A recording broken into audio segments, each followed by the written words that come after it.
他们会来告诉我们，说的你看我还要告诉我还要去来排。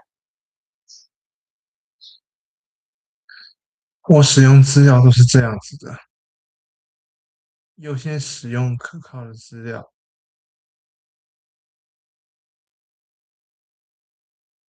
进而互相比对资料的正确与否。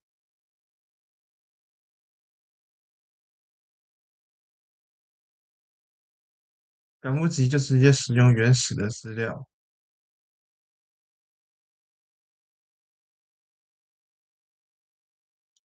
有证据显示，慕道友不是因为护教学的证据被说服，而是因为基督徒的态度让他被说服。